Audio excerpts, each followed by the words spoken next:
what I asked you on my YouTube channel. This one, specifically what I said was, what would you like to see the Toronto Maple Leafs do this offseason? And seeing as the cup was awarded a couple days ago, we're on the clock. Geez, I didn't realize how on the clock we were. There were like 3 moves in an hour yesterday, a trade and 2 signings. There was another signing this morning. None of them for the Leafs. Yet. But I have a feeling they're coming soon, so let's get on with it. Run it back. It makes the LFRs better. No, it doesn't. Okay, maybe. Okay, from a content perspective, I want new stuff to talk about because it's interesting to have new stuff to talk about. As a Leaf fan, I want new stuff because the old stuff wasn't working. The old stuff being the core 4. Mitch Marner happens to be the one who's going, probably. And we're going to talk about that when the time comes. Here's the most annoying thing about the Toronto Maple Leafs over the last few years. They're not bad.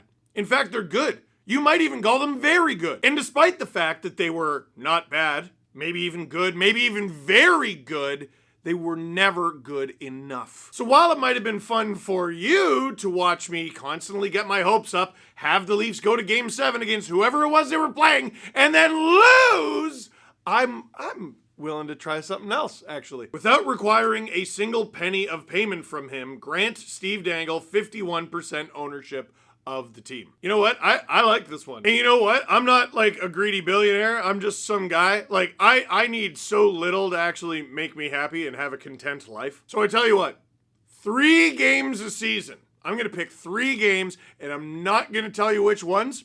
Tickets are free. And you know what? For the other 38 home games, tickets are also free. Jerseys, free. Beer, no. Well, this is definitely something I would do. Green St. Patrick's jerseys. Yes! Dude, I have been, listen, I know the Leafs are never going to actually listen to me when it comes to a signing or a trade or a firing or a hiring or whatever. I know I have no effect on the team. If I can get the Leafs to listen to one thing, one thing, green St. Patrick's jerseys. Steve, the St. Patrick's jerseys are already green. No, they are not. They are white with green on them. I don't want it. I am not a responsible enough adult. I drank a lot of coffee and it's on my teeth now, okay? I don't wear a lot of white stuff because I'll get mustard on it and I have coffee teeth. Not to mention 2 kids. I haven't worn white for 5 years. I am begging you. You don't even have to change the design. You could stay with the clover that you had this past year. You could go back to the oval with St. Pat's in it. I don't care what you do. Just make it a green primary jersey and use it more than once. Remember that cool Borje Salming jersey? Here, wait a sec. This guy right here, this beautiful thing. You used it like twice and never again. Why? Now I don't have to ask the question. I'm the 51% owner of the team. Ed Rogers, make my coffee. Cheaper ticket prices and concessions? Say no more. It's happening. I'm going to do it. I will say this, knowing that that's not going to happen. Keith Pelly, the CEO of MLSE, seems to have some sort of understanding that fans are mad, and they're mad in a different way, how do I say it? They're not just mad that the team is losing and has lost. Generally speaking, making it to the end of the second round and having a good run against the eventual Stanley Cup champs in a vacuum, you look at that and you go, that was a really good season. And you won the division in the regular season. You look at that and go, what a success. There's 32 teams. One of them wins the cup. You can't win the cup every year. You can try. You win it back to back. They call you a dynasty. But fans are mad at this team. It's the constant losing, the constant stubbornness, and now that stubbornness, years of it, is going to lead to losing a 100-point player for nothing. And all the while, they continue to jack the prices, all while getting tut-tutted by the media about how fans are somehow part of the problem. Leaf fans do this and Leaf fans do that. Leaf fans do everything. There's more of them. That's like just looking at me and going, oh man, all Canadians do is yell and scream into a camera all day. All Canadians have weird anxiety about ordering food and Catholic guilt from elementary school. Do not generalize the many for the actions of a few. What was the question? It wasn't even a question. It was just cheaper tickets and concessions. All right, Steve, move on. This isn't roster related, but try to convince the Hockey Hall of Fame to expel Harold Ballard. If you're an old enough Leaf fan, you're like, yeah, fair. If you're not, Harold Ballard is a wild Google. By all accounts, he wasn't a very nice man. He was kind of mean to like everybody for not cool reasons. And even if he were cool, which he wasn't, the Leafs lost so much under Harold Ballard. I tell you what, I'm not against expelling Harold Ballard, but we're going to be expelling a lot of guys from the Hall of Fame if we're starting with him. Maybe that's not a bad thing. Interesting. Habs fan spicy take. Sign Cory Perry and Brad Marshand. DNA upgrade. Show the team what not giving up looks like. Those guys have a combined record of 3-7 in the Stanley Cup final. And no Leaf fan is paying attention to that losing record. They're all like, wow, they've been to 10 combined finals. A guy who has lost 5 of the last 6 Stanley Cup finals with a guy who just won. It's like having a coffee and a NyQuil and seeing which one's stronger. Listen, Marchand's 37 and he's gonna make like $8 million. Cory Perry is a bit of a wild card. Dude's 40. Do I think that's the greatest idea? Not really. But I think we all agree, most of us agree, that something needs to change. And not just that, everyone who's throwing numbers out with the Leafs, I think, is missing the point. Analytics are important. You cannot ignore numbers, but there is something wrong with this team that very obviously cannot be explained through numbers. Oh, some of it can be, for sure. They never score in the playoffs, but there is not nearly enough belief in that room. I don't know if adding guys who believe into the room is going to make the guys who don't believe. Might be worth a shot. Sign Sam Bennett so that Stolarz is safe from him next season. You know what? I take offense to that. Sam Bennett hit Stolarz by accident. He's a former teammate. He texted him when he was in the hospital because he vomited because of the head trauma that Sam Bennett gave him. He felt really bad about it. And the fact that you keep bringing up that Sam Bennett gave Anthony Stolarz head trauma so bad that he vomited on the bench and had to be taken to the hospital is mean. Anyway, congrats to Sam Bennett on his Conn Smythe Trophy win, sick league. Steve, that's sour grapes. Yep. It's also the truth. I'm sorry, can you correct me? Where'd I go wrong? Okay, so wait, here, let's go through the details. Sam Bennett hit Anthony Stolarz in the head so hard that he started vomiting on the bench and had to be taken to the hospital for his head trauma, and he didn't play another game in the playoffs. What's step 2 there? What's the...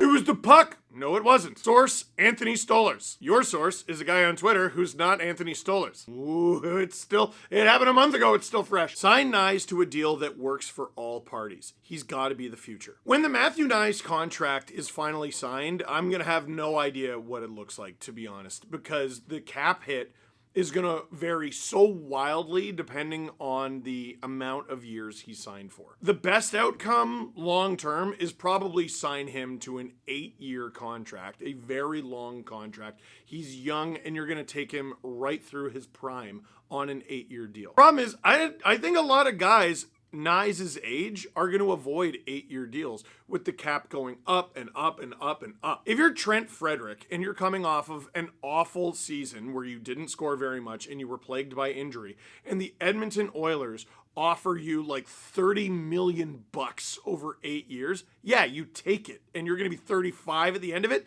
take it. If you're Matthew Nyes, you haven't even entered your prime yet. You're in incredible shape and you're only getting better. You're going to flirt with 30 goals and maybe even take it out to dinner next year. With the cap going up and up and up and up, I don't think there's a rush to sign an 8-year deal if you're Nyes. I will say this, I want it to be at least 3. At least 3 because of Austin Matthews' contract.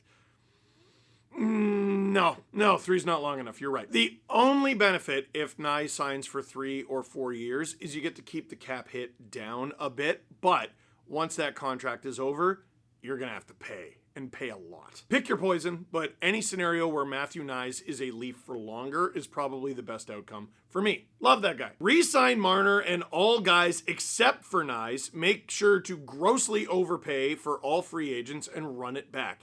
This time, it's going to work, I swear. Sincerely, a Boston Bruins fan. You know what I hate about this? You know what I hate about this a lot? So many Leaf fans for so long were like, please stop running it back. For the love of goodness, please stop running it back. And the Leafs were like, nah, we're going to run it back. And opposing fans were like, awesome. Okay, Leafs, listen, if you're going to ignore us, the Leaf fans, that's fine. But you're going to ignore the rest of the league too? Hey, you know how you're charging an arm and a leg for concessions and for tickets and for jerseys and for everything? You know what would be killer? You know what we would actually love? is if you looked at the 31 other teams laughing their asses off at us and gave them a reason to stop. But for real, anyone who wants the Leafs to run this back, love yourself. Please value yourself more than that. Oh my goodness. Trade Nick Robertson and a second for Dougie Hamilton. This is actually a great idea for anybody whose greatest ambition in life is to be laughed at by Tom Fitzgerald over the phone. Trade Matthews for JT Miller and Mika Zibanejad. Use cap space from Marner to sign a major goalie contract. Defense are fine. You know what? Everyone's gonna have a different part of this that they hate more. Trading Matthews, they're gonna hate. Getting rid of Marner, some people are gonna hate, believe it or not. Getting a major goalie, even though you have Stolarz and Woll, a lot of people are going to hate.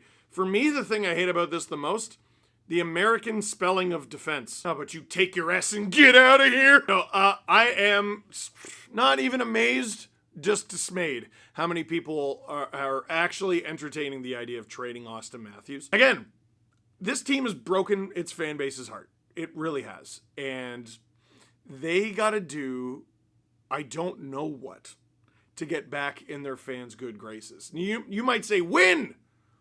It's not that simple. And also, even if the Leafs do win, even if they do win, that is a year from now. The Leafs' journey back to likability is going to be a fascinating one. But I highly doubt it starts by trading Austin Matthews. As for the goalies, like Joseph Woll is about to begin a 3-year contract at like $3.5 million, 3.66. Pretty reasonable, and Anthony Stolarz still has a year left at 2.5. I agree with you that the defense is fine. I think the goaltending's fine too. Up front, do they got a lot of work to do. I like this perspective from a Capitals fan because this is the trajectory I think the Leafs could potentially follow. I want to see that change of culture. I'd rather see the team get younger, miss the playoffs, and come back stronger with a new, fresh mentality, sans baggage. As a Caps fan first, I wish they had gone that route sooner. Yeah, our stars performed in the playoffs, but what really shined were our prospects and the hidden gems like Lars Eller, Devontae Smith-Pelly, and Michael Kempny. The Leafs need to become that team that take the reject and underperforming players, Brett Connolly was unreal for that team as well, and give them the perfect space to shine and thrive. Florida and Vegas have done that better than anyone. Oh, the two teams in no-tax states have done that really well. That's good. That's good. It's good for them. I agree with most of what you said. I don't think the Leafs need to tear it down to the point where they miss the playoffs. In fact, I was a little surprised that you said that because the Capitals won the President's Trophy in 2017. They had an incredible regular season, and no one cared because they took a divisional rival to Game 7 of the second round and lost. And wait a second, a divisional rival who was beating them in the playoffs before. Wait a second. But then the next year, they took a step backwards, certainly didn't miss the playoffs, and ended up winning the Stanley Cup. What I do find fascinating is what you said is kind of why the Panthers won. The Panthers were the deepest team in the NHL, bar none. And every year, once we get to the Final Four, once we get to the Stanley Cup final, you see these incredible performances that come out of the woodwork from depth players on the winning team. Now, this year, the Florida Panthers stars actually got it done. I mean, I think the most important thing was that all their players were stars. But if you want to really get picky about it, Brad Marchand was a third liner for them. Third liner, and he was incredible. Last year, it was Evan Rodriguez stepping it up at the Stanley Cup final. The Cup final for Washington, Lars Eller, you're right. Devontae Smith-Pelly, Brett Connolly were incredible. Listen, the core four, when all four of them were going, you weren't beating the Leafs. On nights during the regular season, when all four of those guys were a significant factor, the Leafs were an incredibly difficult team to beat, especially if they got some saves. In the playoffs, it's so rare, nearly never happened, that all four of them were on. If three of them have a really good game, they still have a really good chance of winning. Two of them have a really good game, still a pretty good chance of winning. If it's 1 or 0 of them, your chances are next to none. And it's the playoffs. These are good teams. They can isolate your team's best players, zero in on them with a 5-man effort, and then try their luck with the rest of the team. The Sens weren't able to do that. The Panthers super were. With the core four, no matter how good those guys were, it made it so that there was no money left for the rest of the lineup, and the rest of the lineup wasn't any good. Dude, you're countering Marshand, Lundell, Lusterinen, who had 19 even strength points in these playoffs, second to only McDavid and Draisaitl, right? That's the Panthers' third line. The Leafs were countering them with Lawton, Domi, McMahon, or like Lawton, Domi, Lorentz, or like, dude, it wasn't close. I do like the idea of coming back with a team that is less sparkly, maybe less talented, but they're more of a team, and they're a deeper team. 2017 Leafs against the Capitals. They weren't the super-duper stars that they would end up being one day, but they were deep. Who do you get to get deeper?